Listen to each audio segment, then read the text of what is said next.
Bom dia, sexto ano, tudo bem com vocês? Hoje teremos mais uma videoaula. Na sexta-feira, estamos encerrando a semana. Vamos falar um pouco sobre a sílaba, sobre a classificação da sílaba. Vamos fazer a correção das atividades e vamos fazer a leitura e correção das atividades também, lá no livro Gênero, Leitura e Análise, sobre o texto Um Apólogo. Amigo de verdade, nós já fizemos a correção na terça-feira, tá bom? Então, hoje ficou faltando um apólogo e as páginas do livro de língua portuguesa de 109 a 111. Vamos lá? Vamos falar aqui sobre a sílaba. É um conteúdo aí que nós vamos revisar, porque a sílaba é trabalhada, né, desde há alguns anos atrás com vocês aí na primeira fase do ensino fundamental. Aqui nós vamos revisar, ver o que é sílaba. Nós já vimos o que é fonema, o que é letra, agora vamos para a sílaba. E vamos falar também sobre a classificação da sílaba, né? Nós temos aí dois tipos de classificação. Quanto à quantidade de sílabas, né, que a palavra tem, né? A classificação da palavra segundo a quantidade de sílabas e a classificação da palavra também a respeito da posição da sílaba tônica. Bem tranquilo, então vamos ver aqui o que está no nosso livro de língua portuguesa. Se vocês tiverem alguma dúvida, não hesite em participar do plantão, tá bom? Vamos lá, escrita em foco, a sílaba. No capítulo anterior, vimos que para escrever ou proferir as palavras utilizamos letras e fonemas. Vimos também que as letras nada mais são que tentativas de representação dos fonemas. Então, os fonemas são os sons da fala e as letras são a tentativa de representar esses sons, os fonemas. Entretanto, quando pronunciamos uma palavra, não produzimos fonemas isolados. Observe isso pronunciando as palavras a seguir pausadamente. Então, quando nós nos comunicamos, quando nós pronunciamos uma palavra, nós temos ali diversos fonemas, né, que juntos vão formar a palavra. Vejam só: paz, mundo, artista, tranquilamente. Percebeu? Ao dizer essas palavras, você produziu grupos de fonemas. Cada um desses grupos corresponde a uma sílaba. Sílaba é um fonema ou grupo de fonemas pronunciados em um só impulso de voz, isto é, em grupos. Então, são fonemas que vêm em grupos e são pronunciados em um impulso de voz. Veja só, quando nós temos a palavra casa, nós temos dois impulsos de voz, casa, e são grupos ali de fonemas, não é apenas um fonema, são mais de um. Olhe, casa, K, eu tenho ali o k e o a, que juntos formam K. E aí, na segunda sílaba, z e a, za. Observem que são sonzinhos que juntos vão formando as sílabas, e as sílabas, que são esse agrupamento de fonemas, vão formar as palavras. Observem que há um motivo de nós começarmos a estudar ali o fonema, depois a letra, agora a sílaba. Entendem? É um processo. Por isso que nós temos que entender bem o que é fonema, o que é letra, agora compreender bem o que é sílaba, que a palavra é formada aí por um grupo de sílabas, e depois irmos mais adiante, né? Frase, texto, enfim, é um progresso aí o nosso estudo, tá bom? Então, não vamos ignorar nenhuma parte, porque nós precisamos delas aí para ir compreendendo bem a progressão aí do nosso conteúdo, dos nossos aprendizados, dos nossos conteúdos que são trabalhados aí, tá? Para identificar as sílabas graficamente, podemos escrever essas palavras da seguinte forma. Quando nós falamos em graficamente, grafia é escrita, tá bom? E aí nós temos paz, tem uma sílaba só. Aqui nós vimos que foneticamente a sílaba é um grupo de fonemas. Agora aqui, escrito, nós podemos ver que paz tem uma sílaba, é um impulso só de voz. Mundo são 2 impulsos de voz. Então, nós temos aqui 2 sílabas. Artista, são 3 impulsos de voz, 3 sílabas. E tranquilamente, nós temos 1, 2, 3, 4, 5, são mais de 3 sílabas, né? 5 impulsos de voz, tranquilamente. Então, observe que aqui nós temos várias sílabas. Na língua portuguesa, a vogal constitui a base da sílaba. Então, toda sílaba tem vogal? Sim, ela é a base da sílaba. Assim, em uma mesma sílaba só pode haver uma vogal, como em paz. Quando nós trabalhamos fonema, nós vimos que o fonema ele pode ser classificado em vogal, semivogal e consoante, né? Em cada sílaba, nós podemos ter somente uma vogal. Professora, mas tem casos em que há mais de uma. Olha aqui, ó, tranqui, tem o U e o I, mas aqui nós temos uma vogal e uma semivogal, então nós não podemos confundir, tá? A sílaba, ela possui somente uma vogal e pode haver também uma semivogal acompanhando, tá bom? Então, vamos repetir aqui. Assim, em uma mesma sílaba, só pode haver uma vogal. Vamos marcar isso daí no livro de vocês. Em uma mesma sílaba, só pode haver uma vogal, como em paz. Já em uma palavra como rei, constituída de uma única sílaba, temos apenas a vogal E. Nesse caso, o I é considerado semivogal. Olha o que eu acabei de dizer, pois é pronunciado de maneira mais fraca. Nós não vimos que a vogal é o tom e a semivogal é o semitom, ele é mais fraco. Então, temos rei, o E é mais forte e o I é a semivogal. Aí nós temos agora as classificações, a classificação das palavras quanto ao número de sílabas.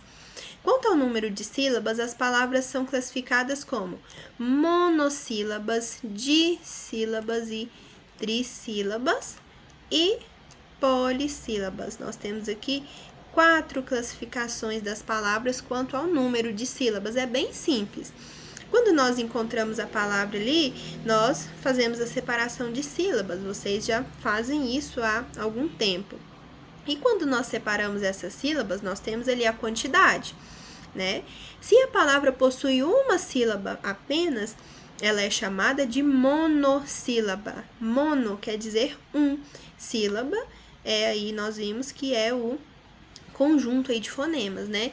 Então, as monossílabas são formadas por uma só sílaba, são palavras formadas por uma só sílaba. Por exemplo, lá, mãe, zé, vez, lhe, tu, oi, ai. Então, são palavras com uma sílaba apenas. Já as dissílabas são aquelas palavras que têm 2 sílabas. De, 2, 2 sílabas.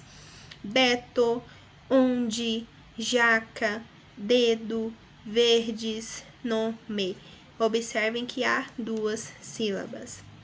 As palavras trissílabas, elas são aquelas formadas por 3 sílabas, 3. Aí nós temos aqui como exemplo, alcance, alarme, estado, banana, lairane. Quando você faz a pronúncia dessa palavra, você pode observar a quantidade de sílabas que ela possui. E por fim, nós temos as palavras polissílabas, são aquelas que possuem mais de 3 sílabas.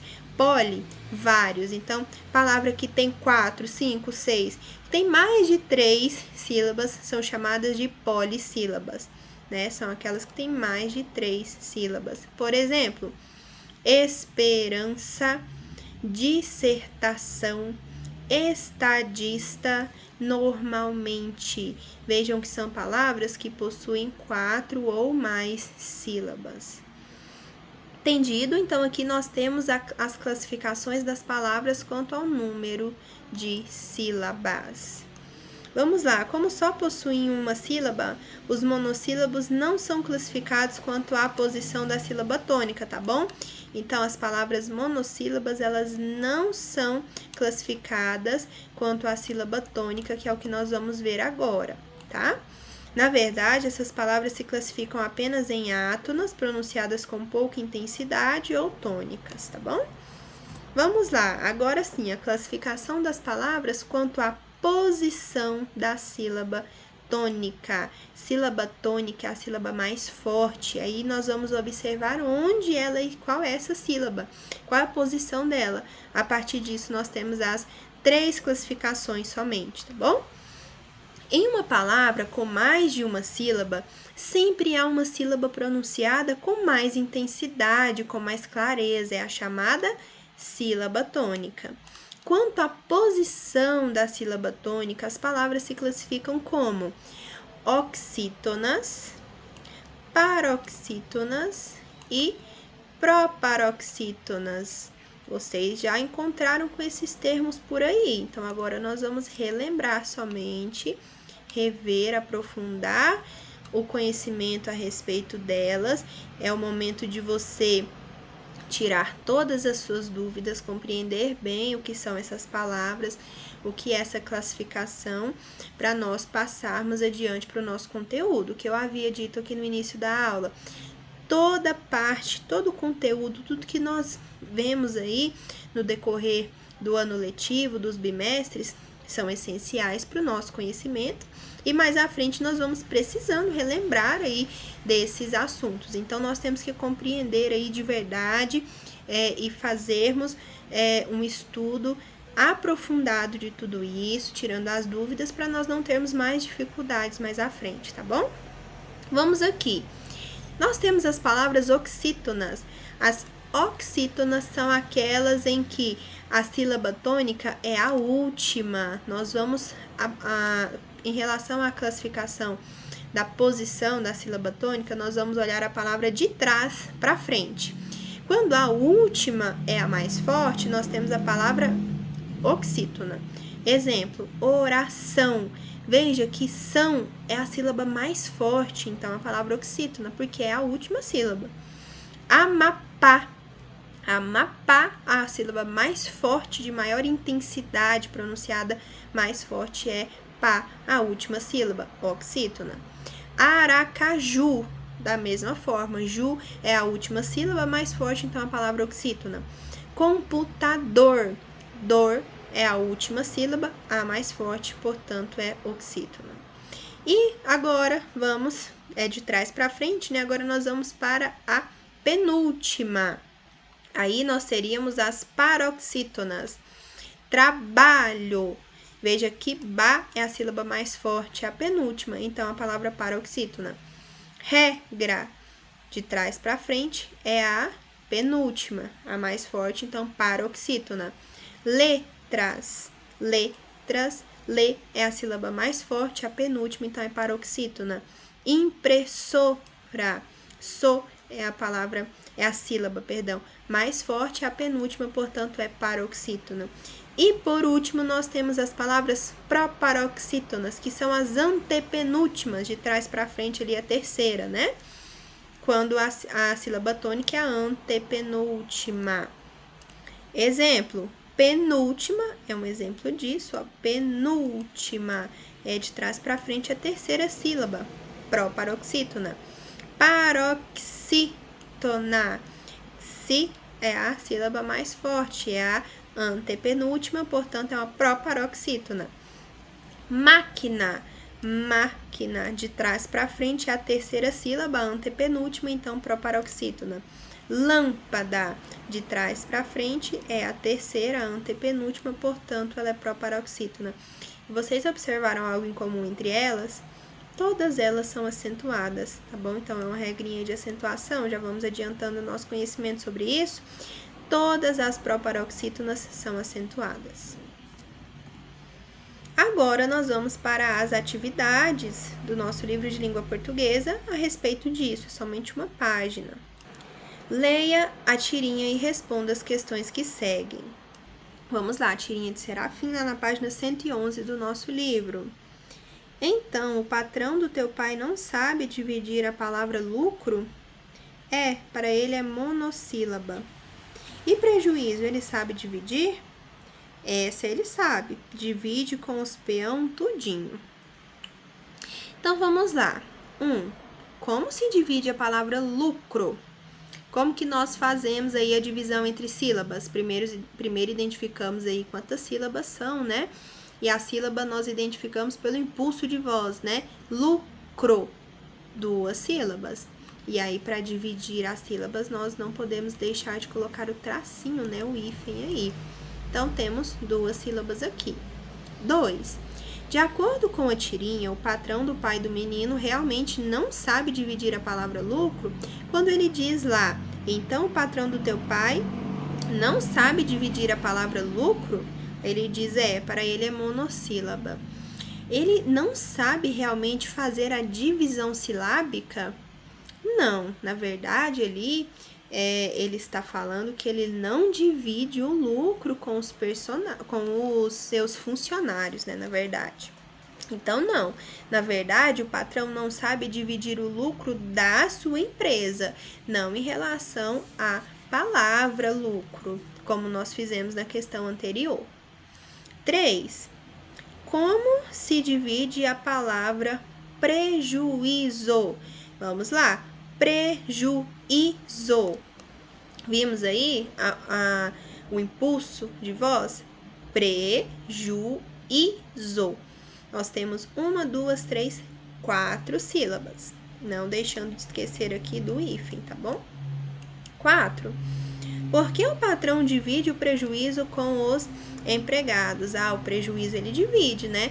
Porque para ele não ter tantas perdas assim, né? Então, para obter mais lucro, o prejuízo ele divide com os peões, né? Como o próprio personagem aqui diz, mas o lucro não. 5.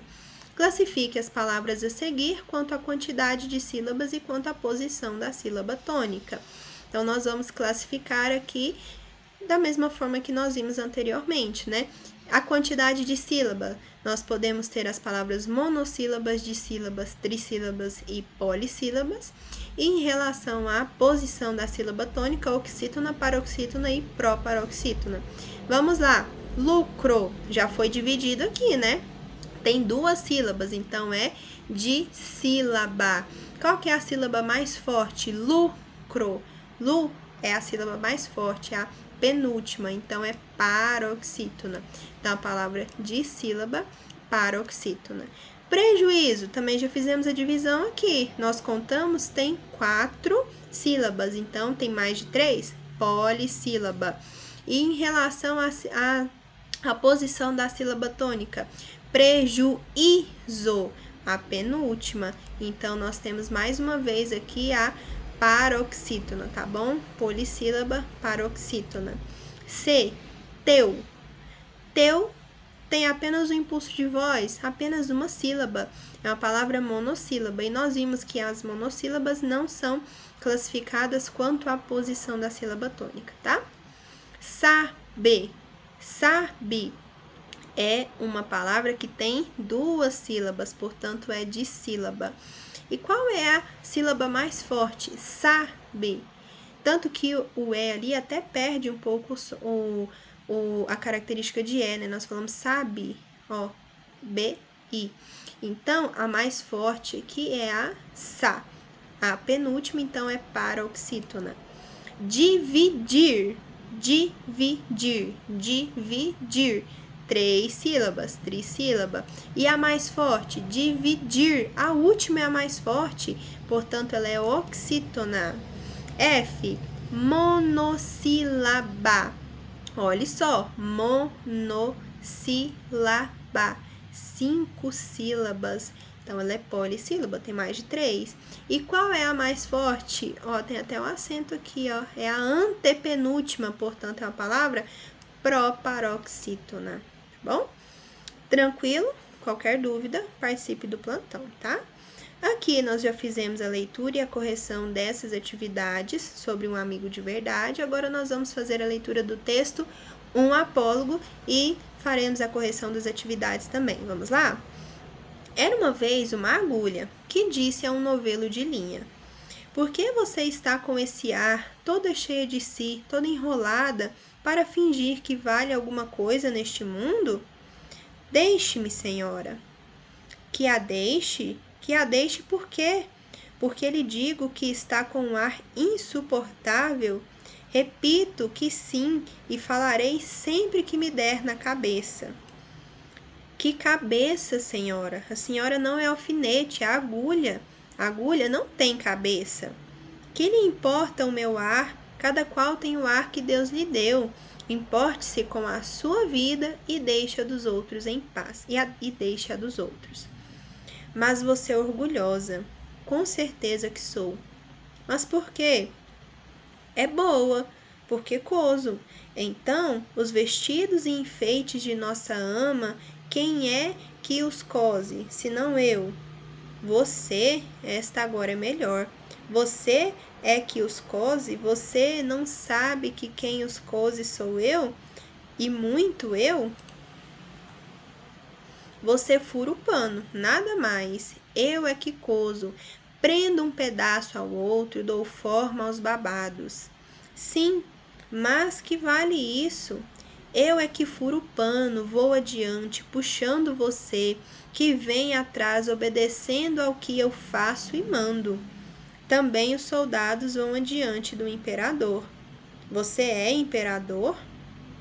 Não digo isso, mas a verdade é que você faz um papel menor, indo adiante, vai só mostrando o caminho, vai fazendo trabalho sem brilho e pequeno.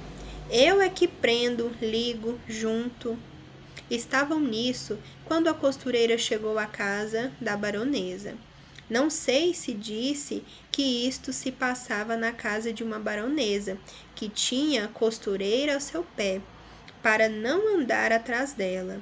Chegou a costureira, pegou o pano, pegou a agulha, pegou a linha, enfiou a linha na agulha e começou a coser.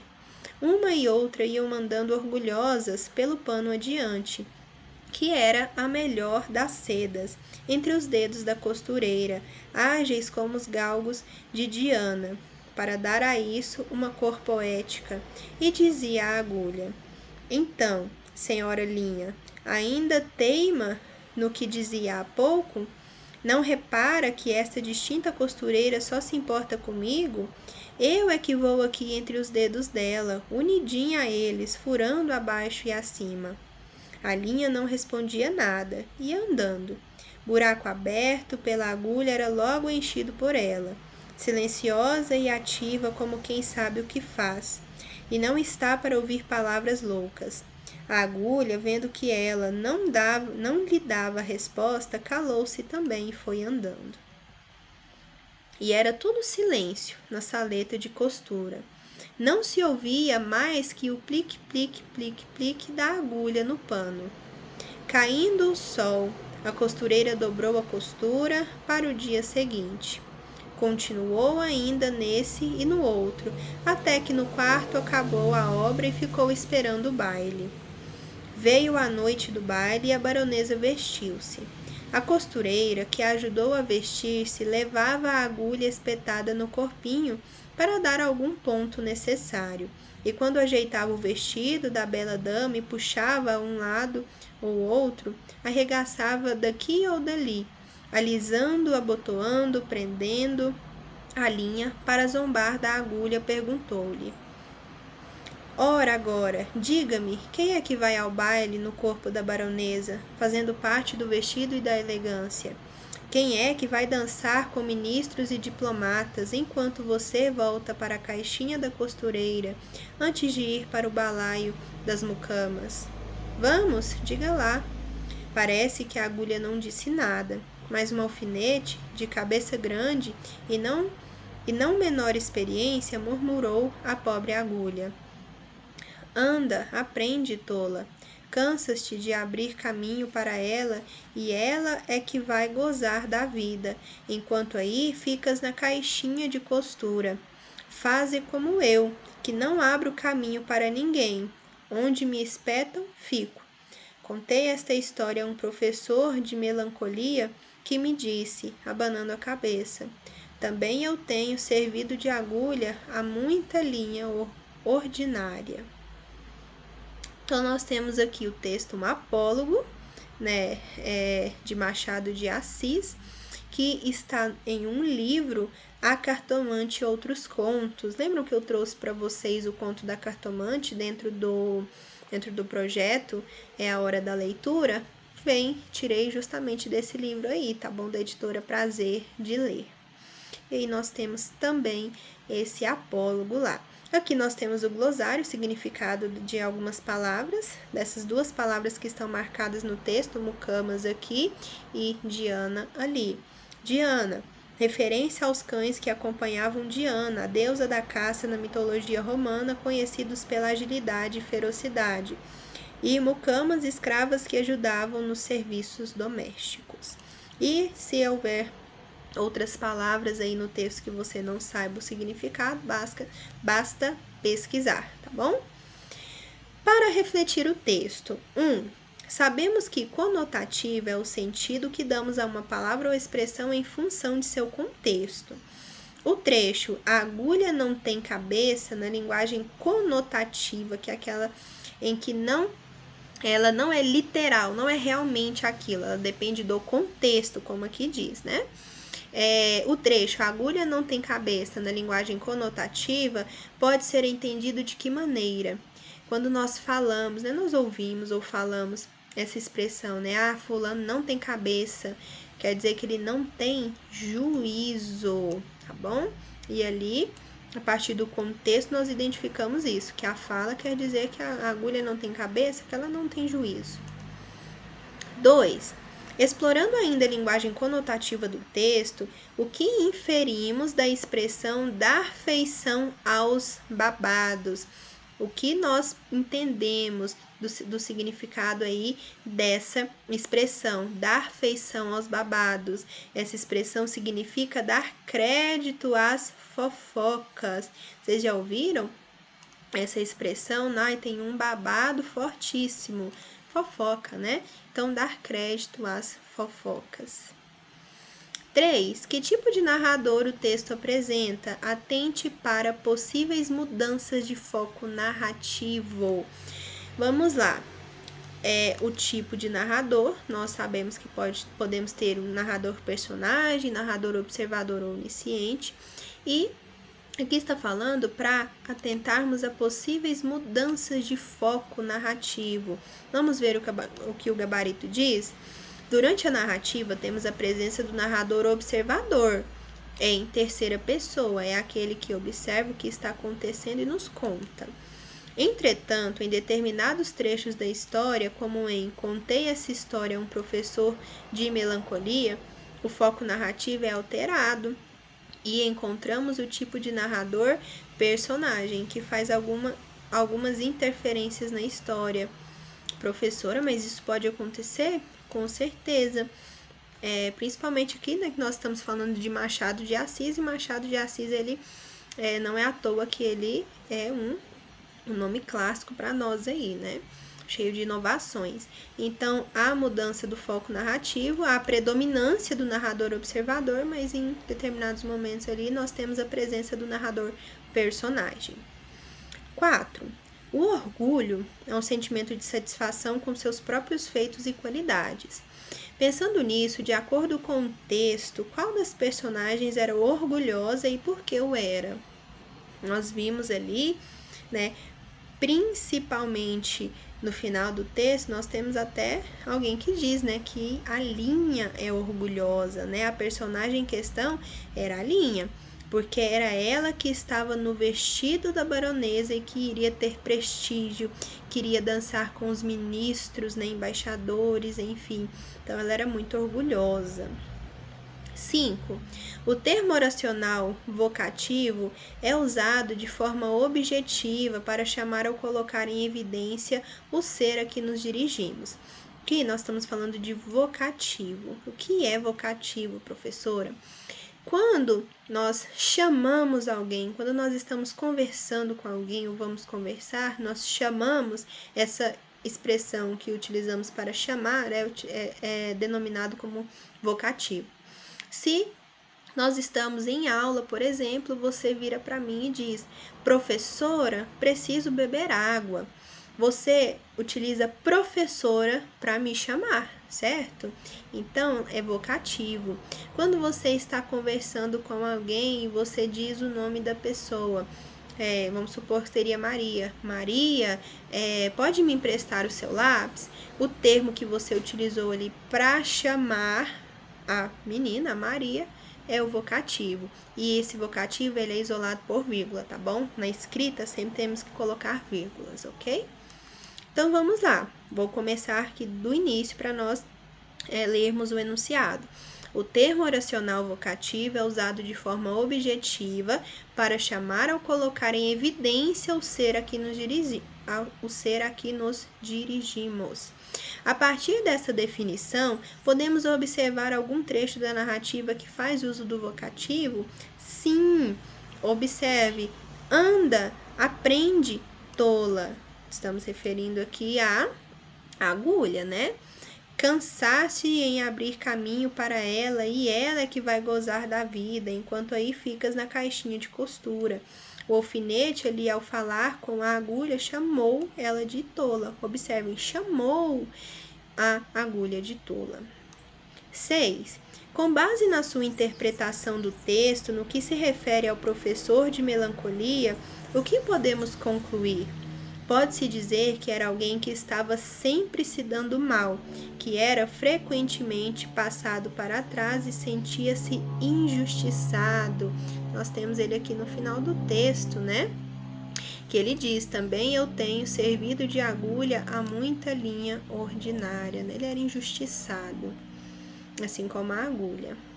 E terminamos aqui a correção das nossas atividades, tá bom? Finalizamos aí as atividades que eu pedi durante essa semana. Não deixe de mandar as suas atividades, as suas tarefas para o e-mail maxnayara@yahoo.com. Participe do plantão, que acontece das 7 às 11, tá bom? Até a próxima aula, bons estudos para vocês, estou à disposição para ajudá-los e eu espero que vocês tenham um excelente final de semana. Não deixe as suas atividades acumularem, tá bom?